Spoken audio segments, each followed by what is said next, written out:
किसान की शिकायत। एक बार एक किसान आने वाले आंधी तूफान, तेज़ धूप इत्यादि से परेशान हो गया, क्योंकि कभी कभी फसल ज़्यादा खराब हो जाती थी।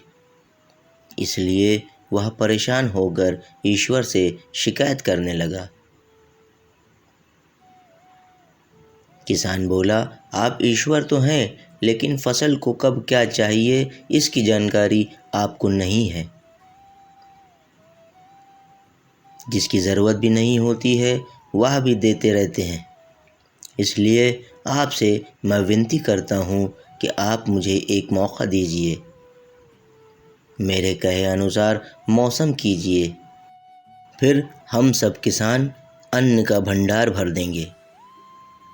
ईश्वर मुस्कुराए और बोले, ठीक है, आज से तुम्हारे कहे अनुसार मौसम रहेगा। किसान खुश हो गया। किसान ने अगली फसल में गेहूं की बुआई की। उसने जब चाहा तब धूप मिली, उसने जब चाहा पानी मिला। पानी की तो उसने बिल्कुल कमी नहीं आने दी। आंधी, बाढ़ और तेज़ धूप तो उसने आने ही नहीं दी। समय बीतने पर फसल बड़ी हुई। किसान भी बहुत खुश हुआ कि इस बार शानदार फसल दिख रही है। किसान ने मन ही मन सोचा कि ईश्वर को अब पता चलेगा कि अच्छी फसल के लिए क्या क्या ज़रूरी है। फालतू में ही हम किसानों को परेशान करते रहते हैं। किसान फसल काटने के लिए खेत पहुंचा। गेहूं के पौधे की बालियों को हाथ लगाया तो उसके पैरों तले ज़मीन खिसक गई। उसने देखा कि किसी भी पौधे की बालियों में एक भी दाना नहीं था। किसान दुखी हो गया और बोला, हे ईश्वर, ऐसा क्यों हुआ? क्योंकि मैंने तो सब कुछ सही किया और सही समय पर किया। इस पर ईश्वर बोले, हे प्रिय किसान, ऐसा तो होना ही था, क्योंकि तुमने इन पौधों को बिल्कुल भी संघर्ष नहीं करने दिया। इन्हें ना तो तेज़ धूप में तपने दिया और ना ही आंधी का सामना करने दिया। तुमने इन्हें किसी भी प्रकार की चुनौती का सामना नहीं करने दिया। इसलिए बाहर से भले ही फसल अच्छी दिख रही हो, लेकिन अंदर से ये बिल्कुल खोखली है।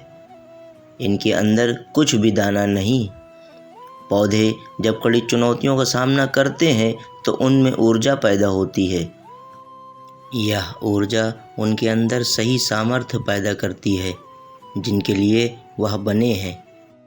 ठीक इसी प्रकार से जब तक इंसान संघर्ष से नहीं गुजरता है, वह आदमी खोखला रह जाता है।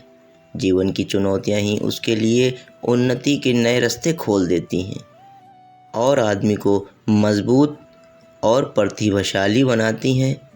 इसलिए आपके जीवन में मुसीबतें या चुनौतियां आए तो घबराना मत। ये आपको बिखरने के लिए नहीं, निखरने के लिए आई हैं। उम्मीद है आपको ये छोटी सी कहानी पसंद आई होगी। इसी तरीके की और मज़ेदार कहानियाँ सुनने के लिए वीडियो को लाइक करें, चैनल को सब्सक्राइब करें।